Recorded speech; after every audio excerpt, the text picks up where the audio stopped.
Keith's Diner in Goulds is a comfortable eatery with a corner fireplace to keep things toasty in winter and air conditioning to help combat the heat in summer. It can easily accommodate 40 customers or more. In a concession to its simple roots and roadside diner status, condiments are in a caddy on your table, along with paper placemats and a roll of paper towels for wiping the grease, gravy, or ketchup from your face and hands.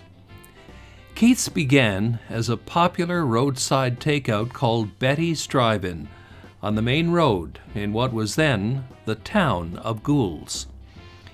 Betty's was in a tiny wooden building.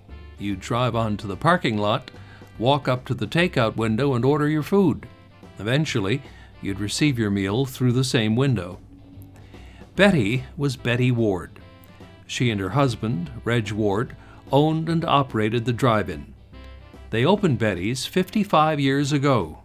Yes, 55 years ago, in 1962. And it's still there, at 419 Main Road, under the name Keith's Diner. Keith is Reg and Betty's son. A vintage 1960s black and white photo of Keith as a boy hangs by the counter today. Their daughter, Debbie, is a cook. She does most of the cooking at Keith's Diner. It's a regular folks restaurant with lots of happy patrons who know the staff, know the menu like the backs of their hands, and who do, literally, I saw it, walk through the door wearing a big old smile. Keith's Diner knows what it is. It doesn't pretend to be anything else, nor does it want to be anything else. Wanting some munchies to get things going, we ordered a portion to share of Keith's boneless buffalo bites.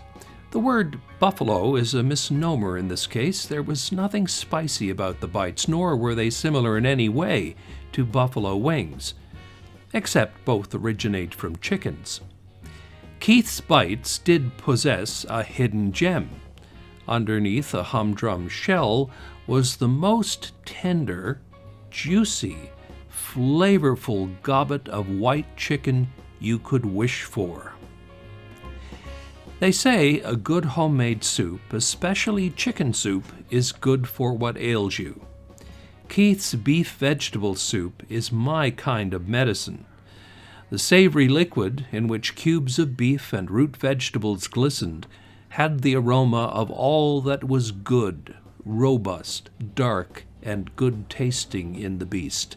And the vegetables were so flavorful, I'm guessing they were grown in Newfoundland soil, if not Goulds itself. Later, I bit into a remarkable cheeseburger. In fact, I hadn't tasted a burger this good in years. Keith's burger was proof that what resides between the two halves of the bun is everything. Without the texture and flavors of quality, fresh ground beef, it's simply an ordinary sandwich, and very, very far from the extraordinary. A side plate, actually it was a full dinner plate, of chips, dressing, green peas, and gravy was heavenly. It would have made a worthy contender in a match against the most formidable poutine. By the way, Keith's makes poutine too. Keith's fish and chips was also very good. I did find some parts of the fish to be cooked a little too much. It's a tricky business, deep frying battered fish.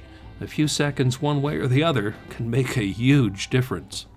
I had no doubts, however, about the cod and the potatoes, from which the fish and chips were made, being utterly fresh. In this respect, Keith's hasn't changed since Betty and Reg Ward opened the original restaurant. Uncomplicated fare, freshly prepared from the freshest available ingredients. Who could argue with that? Keith's Diner receives a good rating of 2 out of 4 stars. Lunch for 2 with tea, tip, and tax costs approximately $40. For reservations, call 748-8005.